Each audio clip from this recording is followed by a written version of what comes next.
안녕하세요. 올해 가을에 결혼식을 앞두고 있던 예비 신부입니다. 지금은 부부가 되기는커녕 피해자 가족과 피의자 가족이 되어버렸네요. 드라마 같은 제 파혼 이야기를 한번 해보려고 이렇게 사연 보내봤어요. 결혼을 앞두고 있던 남자친구와 저는 대학교에서 선후배 사이로 만났습니다. 늘 듬직하고 자상한 남자친구는 대학생활 내내 많은 도움을 주었습니다. 특히 넉넉지 못한 가정 형편에 있었던 저는 장학금을 받지 않으면 안 됐기에 많은 시간을 공부에 할애해야만 했었어요. 그런 이유로 다른 연인들처럼 분위기 좋은 곳에 가거나 어디 맛있는 걸 먹으러 다닌다거나 하는 일반적인 연애를 할 수 있는 상황이 아니었어요. 그래서 처음에 남자친구가 제게 사귀자고 데이트 신청을 했을 때도 2번이나 안 된다고 밀어냈었고요. 하지만 남자친구는 한결같이 저를 사랑한다 말했고 끝내 제 마음을 돌리게 되었습니다. 오랜 시간 동안 저를 기다려준 남자친구가 저에게 결혼하자고 했을 때 저는 이 사람을 놓치면 안 되겠다 싶은 마음에 기쁜 마음으로 그 청혼을 받아들였네요. 저희 집이 처음부터 형편이 어려웠던 것은 아닙니다. 어린 나이에 어린 형제들의 학비를 벌겠다고 서울에 올라오신 아버지는 서울에서 할 수 있는 일이란 일은 하나도 빠짐없이 다 해봤다고 표현하실 만큼 고되고 억세게 살아오신 분이에요. 그 시대로 치면 늦은 나이인 나이 30에 비로소 저희 어머니를 만나서 결혼을 하셨고요. 아버지는 친구분과 작은 사업을 시작하셨고 큰 돈을 버셨다고 하셨습니다. 제 어린 시절 기억을 되짚어보거나 그 무렵 찍었던 사진들을 보신다면 어쩌다 이렇게 되었냐는 소리를 절로 하실 거예요. 아무튼 그러다 제가 고등학교에 들어갈 무렵 생각지도 못했던 일이 터졌습니다. 아버지와 같이 사업을 하시던 분이 회사 자금을 들고 잠적을 했다고 하네요. 사회생활을 시작하고 얼마 지나지 않아 알게 된 분이었는데 고향도 같고 이야기를 나눌수록 형제처럼 친근한 마음이 생겨 간이며 쓸개며 빼주신 게 화근이었습니다. 언젠가부터 무슨 일을 하고 먹고 살아야 할지 모르겠다고 하소연을 하여 사업에 껴준 건데 그렇게 뒤통수를 칠 줄은 몰랐다고 하셨습니다. 작정하고 야반도주 한 사람을 찾을 방법이 없었고 결국 저희 집이 쫄딱 망하게 되었지요. 그 이후로 한동안 힘든 시간을 보냈습니다. 어머니는 낮에는 남의 집에 가서 도우미를 하시고 밤에는 식당에서 설거지와 주방일을 하셨습니다. 그렇다 보니 손에 물이 마를 틈이 없었습니다. 아버지 역시 친구분 이삿짐 센터 일을 돕거나 공사판에서 벽돌을 나르시며 죽기 살기로 일을 하셨어요. 그렇다 보니 학교를 마치고 집에 돌아오면 아무도 맞이해주는 사람이 없었네요. 학원이라도 갈 수 있었다면 덜 외로웠겠지만 동네에 있는 보습학원도 다닐 여유가 되지 못했기 때문에 어머니든 아버지든 한 분이 집에 오실 때까지 햇빛도 잘 들지 않는 반지 앞 방에서 혼자 있기 일쑤였고요. 그러다가 문득 공부를 해야겠다는 생각이 들었습니다.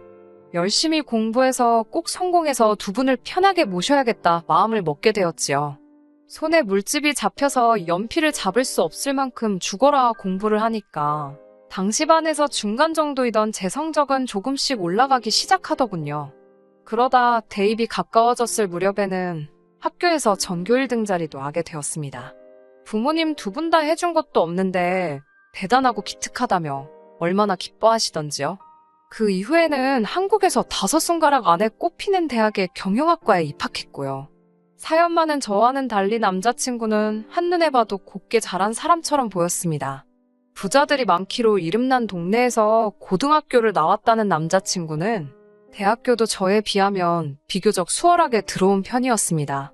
언행이나 행동에서 여유가 묻어나오는 남자친구는 그 여유만큼 씀씀이도 큰 편이었어요. 이런 남자가 날 왜 좋아하는 걸까 싶어 물어본 적도 있는데 저의 야무지고 똑부러지는 성격이 좋다고 하더군요. 무엇보다 제가 입버릇처럼 괜찮다고 마음을 편히 가지라고 하는 그 말이 듣기가 좋다고 하면서요. 아무튼 결혼 이야기가 나오고 나서 남자친구 집에 인사를 가게 되었습니다. 남자친구 어머니는 여자친구를 집에 데려온 적이 없어서 연애도 안 하나 걱정을 하셨다며 저를 반갑게 맞아주셨습니다. 당신은 검소하고 단정한 사람을 좋아한다면서 제가 참 마음에 든다고 하셨어요. 하지만 남자친구가 자리를 비우자 태도가 싹 돌변하시더군요. 뭐랄까 싫은 소리는 안 하시는데 눈빛에 냉기가 돌았다고 할까요. 그러더니 누가 먼저 만나자고 그랬냐 물어보셨고 혹시 당신 아들을 돈 보고 사귀냐고 묻더라고요. 황당하고 어이가 없었던 제가 남자친구가 저를 먼저 따라다니기 시작했다 말씀드렸습니다. 최초에는 제가 남자친구의 데이트 신청을 거절하고 스스로 거리를 두었다는 사실도요. 제 사내는 관심도 없고 애초에 얼마나 되는지도 몰랐다고도요. 솔직하게 말씀을 드렸는데 피식 코웃음을 치시더니 요즘 애들은 당신 때랑 다르게 입에 침도 안 바르고 거짓말을 한다고 하셨습니다.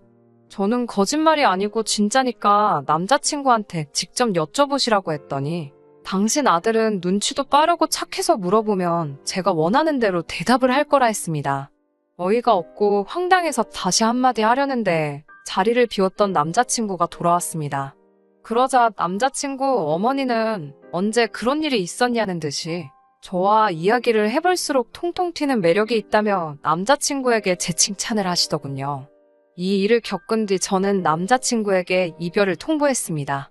차마 남자친구 어머니가 이중인격 사이코 같다는 소리는 못하고 그냥 우리는 안 맞는 것 같다고 했습니다. 그런데 한 달 가까운 시간 동안 남자친구는 몇 번이고 전화하고 찾아왔습니다. 가슴이 아팠지만 흔들리면 안 된다는 생각으로 밀어내고 모른 척 했습니다. 이렇게 그대로 헤어질 생각이었으니까요. 그러던 어느 날 밤늦게 귀가하신 아버지께서 우리 집 앞에 사람이 쓰러져 있다며 구급차를 불러야겠다고 하시더군요. 저는 설마 싶은 마음에 나가봤고 거기엔 아니나 다를까 술에 취한 남자친구가 쓰러져 있었습니다.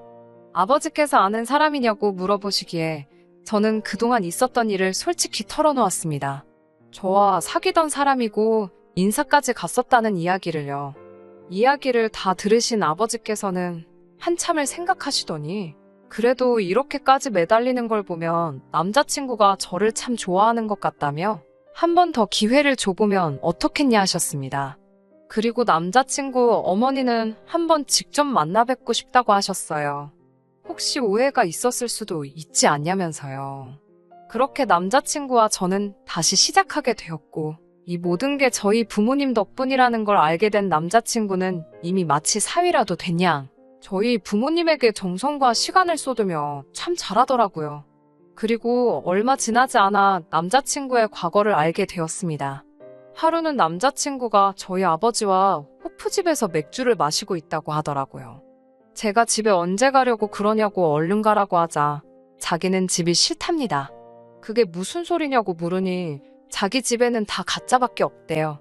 남자친구의 사연은 충격적이었습니다. 어린 시절 친아버지를 잃고 어머니 손에서 자라던 남자친구에게 아버지가 생긴 건 남자친구가 고등학교에 들어가고 얼마 지나지 않아서랍니다. 당시 어머니께선 큰 빚에 시달리고 있었는데 지금의 아버지가 그 빚을 갚아주는 대신 결혼을 하자고 하셨다는 거예요. 문제는 막상 두 분이 결혼을 하시긴 했는데 새아버지께서는 애시당초 어머니만을 좋아하셨을 뿐 남자친구에게는 굉장히 냉랭하셨답니다. 심지어 어머니와 아들 사이인데도 갈라놓지 못해 안달이셨고 행여 남자친구의 어머니가 남자친구를 위해 맛있는 음식이라도 해주는 꼴을 못 보셨대요. 듣자 아닌 남자친구를 아들이 아닌 질투의 대상으로 여기셨던 모양이에요. 문제는 남자친구의 어머니도 혼자 애를 키우며 고군분투하던 그 시절로는 돌아갈 수 없다며 남자친구에게 어떻게든 새아버지 눈에 들도록 노력을 하라 강요했다고 합니다. 남자친구는 자기 때문에 다시 고생하는 건 볼 수 없다는 생각에 억울하고 힘들어도 그냥 버텼다고 하더군요.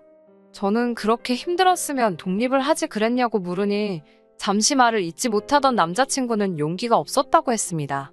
그리고 남자친구가 왜 저와의 관계에 그토록 집착을 했는지 이해가 되었고 모성이라고 할까요? 남자친구에게 따뜻한 집과 사랑을 주는 사람이 되고 싶었습니다. 남자친구는 이제 그만 결혼하면 안 되냐고 물었고 저도 더는 미루고 싶지 않았어요. 다시 본격적으로 결혼 이야기가 오고 가기 시작했습니다. 그리고 그 무렵 저희 부모님에게도 좋은 소식이 들려왔어요. 오래전 아버지의 돈을 들고 잠적한 인간을 잡은 것 같다는 경찰의 연락이었습니다. 게다가 몇 년간 고생하시며 모으신 돈으로 얼마 전 비록 정말 작기는 하지만 건물을 하나 사셨는데 그 건물 앞으로 지하철역이 들어온다는 뉴스가 나오면서 예상치 못하게 큰 이익을 보게 되셨거든요. 저희 부모님은 행운의 여신이 다시 우리 가족을 향해 미소를 짓는 것 같다며 정말로 기뻐하셨습니다. 얼마 후 상견례의 자리가 만들어졌습니다. 서울에서 유명하다는 한정식집으로 예약을 했어요. 저희 부모님과 제가 먼저 도착을 했고 얼마 지나지 않아 남자친구와 남자친구 부모님이 도착을 했습니다. 그런데 저희 아버지 안색이 좋지 않으셨어요. 어디 불편하시냐고 물으니 그런 건 아니라고 하시는데 평소답지 않으신 모습에 신경이 쓰이더라고요. 곧이어 아버지께서는 남자친구 부모님께 양해를 구하시곤 어머니와 잠시 자리를 비우셨습니다. 무슨 상황인지 알 수 없었던 제 입장에서는 답답한 노릇이었어요. 잠시 저희 부모님이 자리를 비운 사이 남자친구의 아버지께서 부모님은 무슨 일을 하시냐고 물으시더군요. 앞서 말씀드렸다시피 먹고 사시느라 저일 안 해보신 일 없이 다 하시며 살았다고 할 수도 없어난처했지만 결국 솔직히 말씀드렸습니다. 제가 어렸을 때 믿던 분에게 크게 사기를 당해 여러 가지 일을 하시며 살아오셨다고요. 그러자 부모님 두 분 다 좀 귀가 얇으신가 아니면 판단력이 흐리신가 왜 젊어서부터 사기를 당하냐며 웃으시더군요. 황당하고 어처구니가 없어 제가 남자친구를 쳐다보니 남자친구가 미안하다는 제스처를 취하더라고요. 그때 저희 부모님께서 다시 돌아오셨습니다. 남자친구 아버지께서는 저희 아버지에게 생긴 건 안 그렇게 생기셨는데 젊었을 때 좀 맹하셨나 보다고 또 한마디를 하더라고요. 계속되는 막말에 도저히 참을 수 없었던 제가 저희 부모님께 그냥 가자고 했습니다. 역시 이 결혼은 하는 게 아닌 것 같다고 남자친구를 바라보며 말했고요. 그런데 저희 부모님은 괜찮다고 좀만 더 있어보자고 하시더군요. 그러더니 갑자기 남자친구 아버지에게 고향이 어디냐고 물으셨습니다. 남자친구 아버지는 고향을 말씀하시면서 그러고 보니 좀 낯이 익은 것 같은데 혹시 자기랑 어디서 본 적 있냐고 물었습니다. 그러자 남자친구의 어머니께서는 살아온 인생이 다른데 어디서 마주쳤겠냐며 무슨 재미난 농담이라도 한듯 깔깔 웃더니 혹시 우리 이사할 때 이삿짐이라도 날라준 거 아니냐고 묻더군요. 너무 모욕적이고 그 자리에서 아무것도 할 수 없는 제 자신이 너무 싫어서 부모님께 제발 가자고 하는데도 저희 부모님은 조금만 더 있어보자며 웃고 계셨습니다. 그러자 남자친구 부모님은 돈이 그렇게 탐이 나냐며 이런 소리를 듣고도 우리하고 사돈을 맺고 싶냐며 이래서 없는 사람들은 상종을 못한다고 하더군요. 보아하니 남자친구의 새아버지라는 사람은 남자친구가 저를 얼마나 사랑하는지는 관심도 없고 오히려 상처를 주고 싶어 하는 것 같았습니다. 그리고 남자친구의 어머니도 남자친구 말대로 당신 남편인 새아버지의 비위를 맞추기에만 급급한 것 같았고요. 이런 집구석에 결국 남자친구를 혼자 남겨두어야 한다는 사실이 가슴 아팠지만 어쩔 수 없는 선택이었습니다. 그때였습니다. 저희가 상견례를 하고 있던 방 안으로 어떤 남자 둘이 들어오더라고요. 그리고는 난데없이 남자친구의 아버지가 체포를 당했습니다. 사기 어쩌고 하는 것 같았는데 정신이 하나도 없더라고요. 저희 아버지께서는 그제서야 남자친구 아버지에게 욕을 하면서 너 이 자식 내 돈 가지고 그간 떵떵거리며 잘 살았냐며 어떻게 나한테 그럴 수가 있냐고 울분을 토해내셨습니다. 그제서야 남자친구의 아버지가 바로 저희 집을 가난의 구렁텅이로 밀어넣은 장본인이라는 걸 알게 되었네요. 속사정을 아는지 모르는진 몰라도 남자친구의 어머니는 뭔가 잘못된 게 분명하다며 악을 쓰고 남자친구는 넋이 나간 사람 같았습니다. 남자친구의 새아버지는 처음엔 그게 무슨 소리냐고 자기는 아무것도 모른다고 소리를 쳐댔지만 곧 순순히 경찰을 따라가더군요. 남자친구의 아버지 때문에 10년 가까운 세월을 고통받고 살았다 생각하니 어떤 용서도 할 수 없었습니다.